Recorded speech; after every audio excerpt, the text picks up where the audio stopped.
This time, KR Prop House is going to New Orleans to deliver a few items, including this 7-foot bottle. Let's check out how we made it.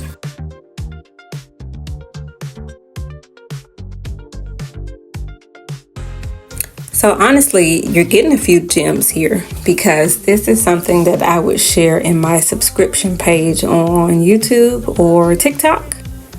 But I'm sharing it with you now as it's been on that page for quite some time now. And I feel like it's good to release. So anytime I have a product that I'm looking to recreate, I put it over in our program and I make sure that I have a good silhouette of the bottle. You would want it to be laying flat on the table. So that's pretty much how I'm scaling it. I'm finding all my shapes within the bottle. You know, you can see your rectangle here. Once it clears back up.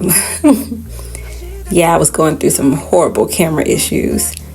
So now we are going to get all of our square points.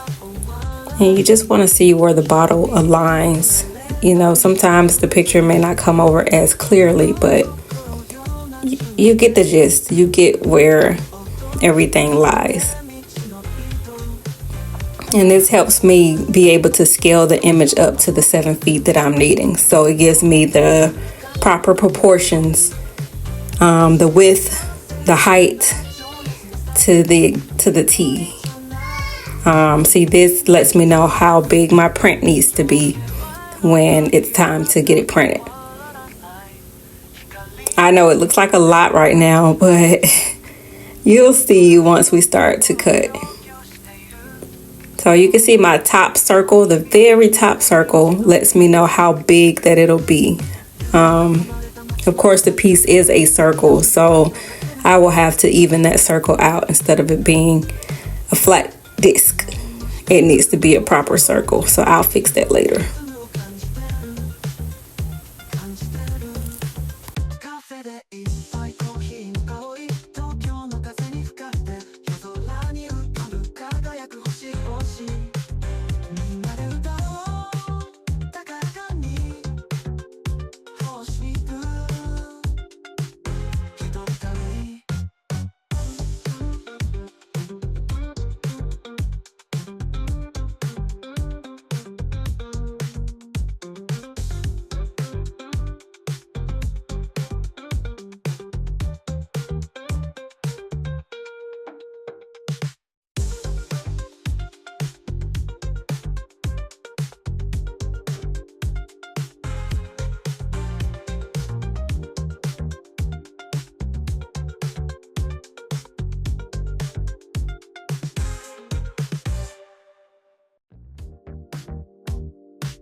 And you can see how the bottle's coming along. Now, if you know a different way to get the circumference of a bottle, let me know. Let me know if there's any other easier routes that I can take. So far we have 1, 2, 3 cylinders. And that's the whole setup that we're taking to New Orleans. We're taking all of those walls, some bars, logos. Yeah, you can see how big it is.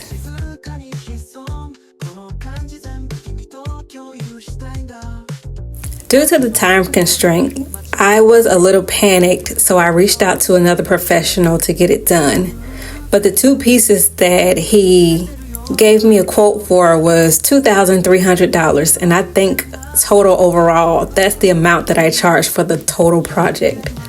So that's what he ended up cutting, and I told him I couldn't do it. So this was my results after I cut my pieces down. And he let me know at a bad time that he had already cut it. I was already in the process of cutting it after I told him. There were so many things that I had to buy to finish this up, so paying him would kill my budget. In the bottle, we do have a few different pieces. And my husband cut out how tall the shape needed to be, as well as the actual shape within itself. So we're going to mark this and cut this.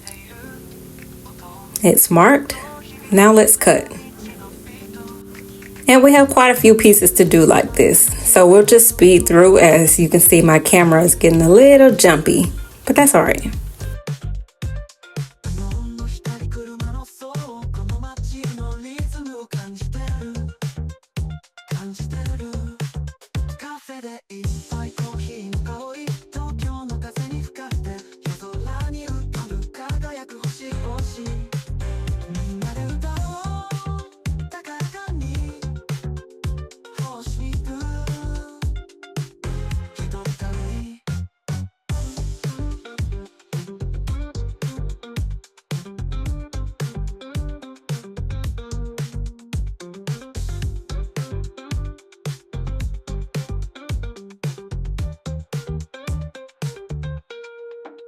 So we will skip ahead because some of the process is the same. You just need a few different sizes of the shapes.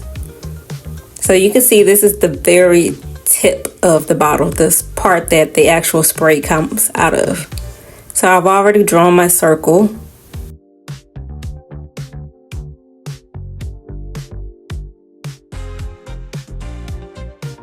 So now at the very top, we're going to cut the U shape that sits at the top. You can see how it curves down some. Now this video may be about, I want to say, a year and a half old. So I don't have the footage of me cutting it. I cut it on camera, but where it went, I couldn't tell you. So I ended up cutting that part with my hot wire table. So here I am indenting across the top, trying to get my acrylic glass piece, plexiglass piece to fit into this. So I'm taking the free range wire and I'm just trying to carve it down some.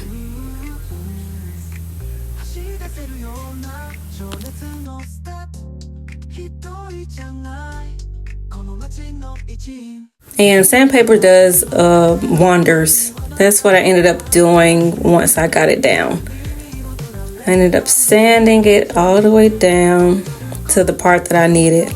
So here's the big rounded area of the spray bottle. I cut out this template hoping that it would help me keep the same size all the way around. I like to think that it helped, but to a certain extent. Eventually I just said forget it, and I just eyeballed it to see if it worked. I think it did. I definitely think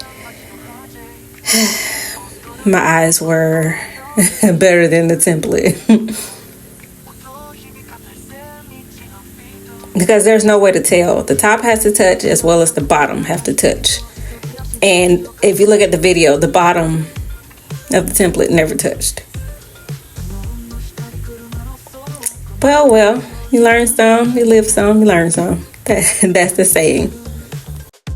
And if you know me, you know that I'm not a power tool sander type of person. I have to manually sand. So that's what you'll see me do in a majority of all of my videos. I will hand sand a product.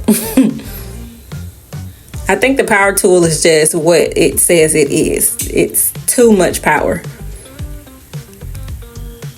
And with stuff like this, I'm able to step back and see where I'm missing something at without being too heavy-handed.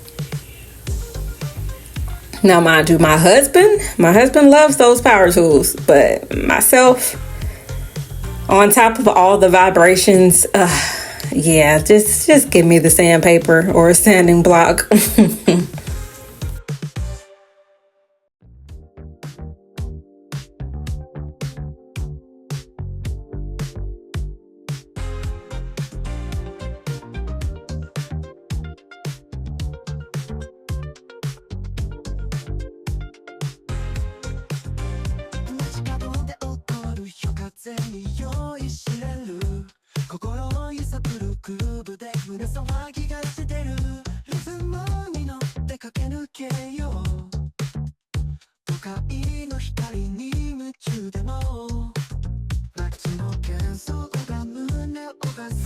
So now that we got it all sanded, we're working on the next piece down from the spray tip.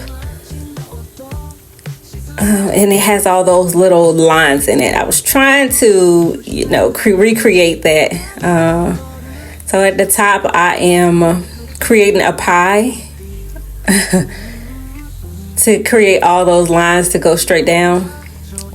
So as you watch, you'll understand what I'm saying. I had to create it from the top first before I went down. And it's a lot of lines. So at a certain point, once you see me start cutting those lines, you'll see me forget about what I even drew. Because it's just so many lines. So it's pointless to try to keep it nice and even. Nobody's gonna sit there and count, oh, she didn't get all the lines. Yeah, that's just my perfectionism. Why did I do that? I don't know. I could have just cut those lines from the get-go. See all my little lines? They look nice and cute. Yep. Waste of time.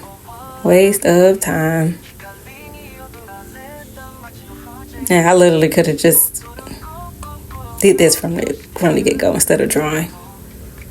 The lines aren't even.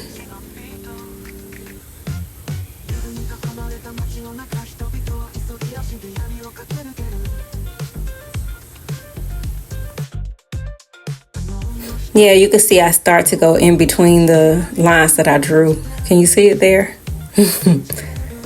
Good times. But that's the halfway mark. I think I ended up gluing this down with Great Stuff.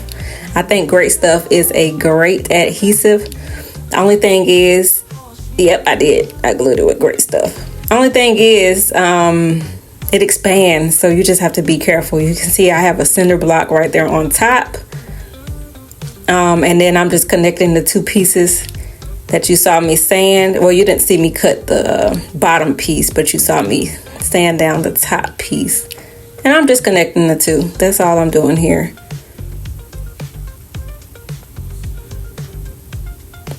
I connected it and am applying wall putty.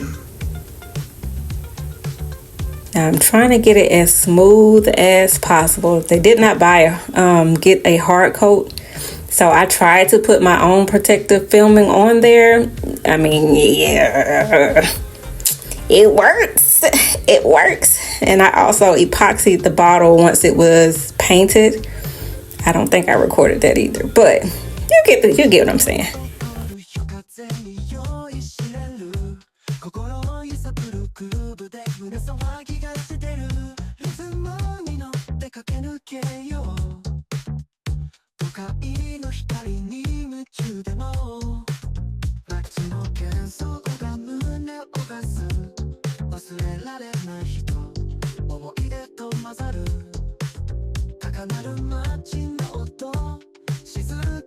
And we're going to take it and putty the entire top piece.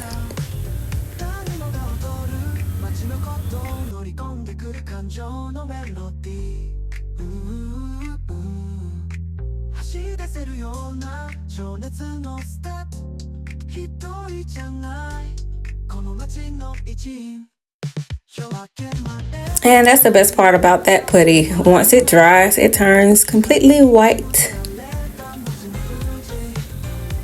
So I didn't want to putty the bottom part because of the lines. I would have puttied it and then had to I don't know what's the word, just scratch out the lines all over again. So yeah, I didn't do that part. And since it's at the very top, it should be safe. And lo and behold, the paint gun wants to give me a few problems. Like, it did not want to paint. I was going to paint the whole thing. You see I got two different colors there? Yeah. It looked like it's doing good, but no. On the other side of that camera, I was struggling.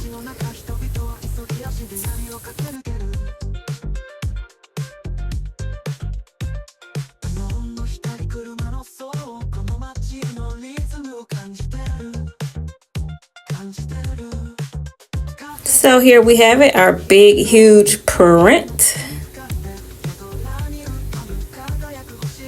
And it was difficult to put it on. I ended up taping the back of it so that the print can stay nice and smooth.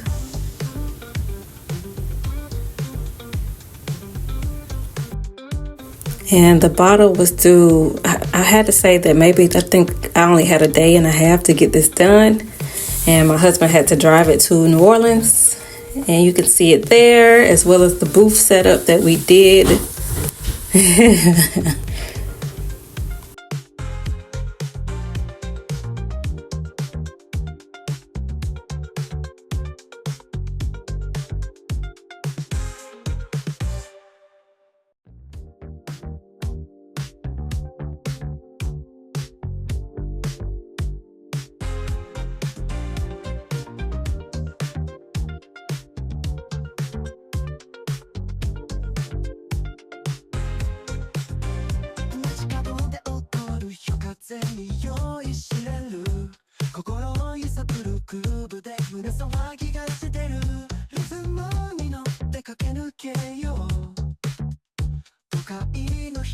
Well, this is all we have for you today. Don't forget to like, comment, subscribe, share. Let us know what you think. Bye.